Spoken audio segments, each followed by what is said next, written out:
নমস্কাৰ মই জাহ্নবী 9 আগষ্টৰ পৰা বান বিধ্বস্ত জিলাসমূহত চলিব জৰীপ 30 আগষ্টলৈকে এই জৰীপ চলিব 30 আগষ্টত ক্ষয়ক্ষতিৰ যি প্ৰথমখন তালিকা এই প্ৰথমখন তালিকা প্ৰকাশ পাব আৰু এই প্ৰথমখন তালিকা প্ৰকাশ পোৱাৰ পাছতে দ্বিতীয়বাৰৰ বাবে চৰকাৰী বিষয়াসকল বন্যাৰ্তসকলৰ ওচৰলৈ যাব আৰু এটা এপৰ জৰিয়তে এই জৰীপ কাৰ্য সমাধান কৰা হ'ব তেওঁলোকে ক্ষয়ক্ষতিৰ ফটো সংগ্ৰহ কৰিব আৰু ইয়াৰ পাছতে সেই ক্ষয়ক্ষতিৰ পৰিমাণ অনুসৰি ক্ষতিপূৰণ লাভ কৰিব বন্যাৰ্তসকলে গতিকে যিসকল এই বান বিধ্বস্ত জিলাসমূহৰ যিসকল লোক আছে যিসকল বন্যাৰ্ত আছে তেওঁলোকে এই জৰীপৰ সময়ছোৱাত কিমান কি ক্ষয়ক্ষতি হৈছে কিমান কি তেওঁলোকৰ ক্ষতি হৈছে কিমান কি সম্পত্তি নষ্ট হৈছে সকলোবোৰ তথ্য শুদ্ধকৈ দাখিল কৰক মুখ্যমন্ত্ৰী ডক্টৰ হিমন্ত বিশ্ব শৰ্মা এই সন্দৰ্ভত কৰিছে ডাঙৰ মন্তব্য লৈছে এই মুহূৰ্তৰ সবিশেষ 9 আগষ্টৰ পৰা বান বিধ্বস্ত জিলাসমূহত চলিব জৰীপ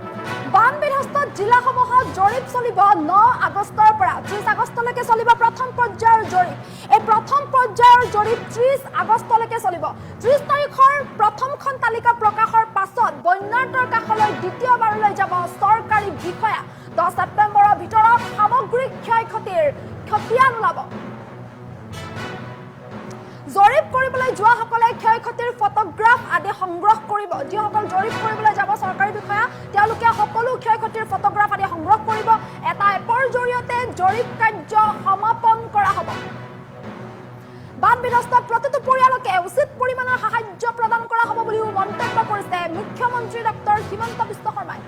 গতিকে 9 আগষ্টৰ পৰা বান বিধ্বস্ত জিলাসমূহত এই জৰীপ চলিব যিসকল বন্যাৰ্ত আছে বান বিধ্বস্ত জিলা বিশেষকৈ শিৱসাগৰ চৰাইদেউ গোলাঘাট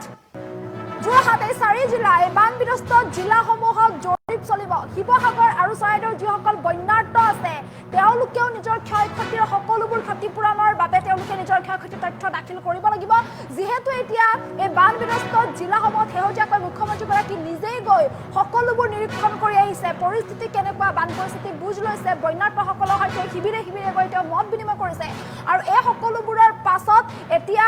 জৰীপৰ কথা উল্লেখ কৰিছে 9 আগষ্টৰ পৰা বান বিধ্বস্ত জিলাসমূহত জৰীপ চলিব প্ৰথম পৰ্যায়ৰ এই যে জৰীপ চলিব এই প্ৰথম পৰ্যায়ৰ জৰীপ 30 আগষ্টলৈকে চলিব অৰ্থাৎ 30 আগষ্টলৈকে এই প্ৰথম পৰ্যায়ৰ জৰীপ শেষ হোৱাৰ পাছতে প্ৰথমখন যিখন তালিকা ক্ষয়ক্ষতিৰ প্ৰথমখন যিখন তালিকা সেই তালিকা প্ৰকাশ পাব আৰু এই প্ৰথমখন তালিকা প্ৰকাশ পোৱাৰ পাছত দ্বিতীয়বাৰলৈ চৰকাৰী বিষয়াসকল বন্যাৰ্তৰ কাষলৈ যাব আৰু বন্যাৰ্তৰ কাষলৈ যোৱাৰ পিছত 10 ছেপ্টেম্বৰৰ ভিতৰত সামগ্ৰিক ক্ষয়ক্ষতিৰ খতিয়ান ওলাব কিমান ক্ষতি হ'ল কোনটো পৰিয়ালে কিমান হেৰুৱাবলগীয়া হ'ল কিমান ক্ষয়ক্ষতি হ'ল সকলোবোৰ খতিয়ান ওলাব আৰু তাৰ পিছতে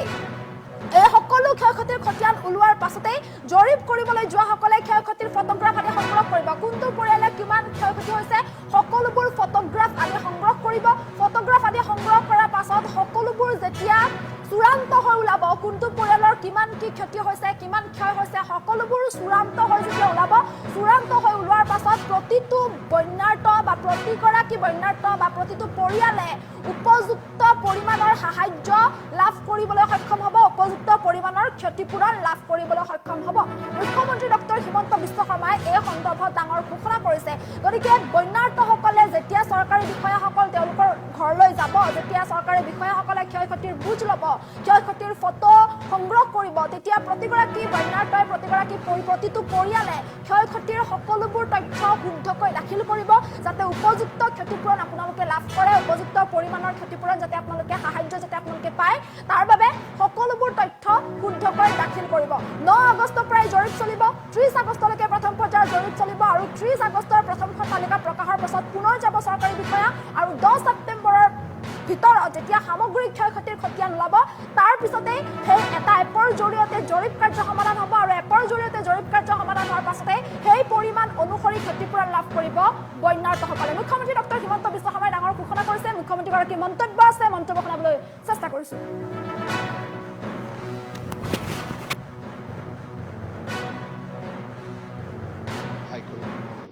যে অহা কালিৰ পৰা আমি যিসকলে জৰীপ কৰিব তেওঁলোকৰ আমি প্ৰশিক্ষণ শিবিৰ জিলা পৰ্যায়ত অনুষ্ঠিত কৰিম আৰু 9 তাৰিখৰ পৰা আমি ক্ষতিৰ যিটো জৰীপ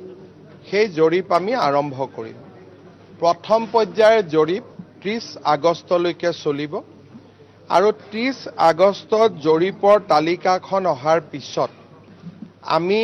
মানুহৰ ওচৰত বা পৰিয়ালসমূহৰ ওচৰত দ্বিতীয়বাৰলৈ যাম যে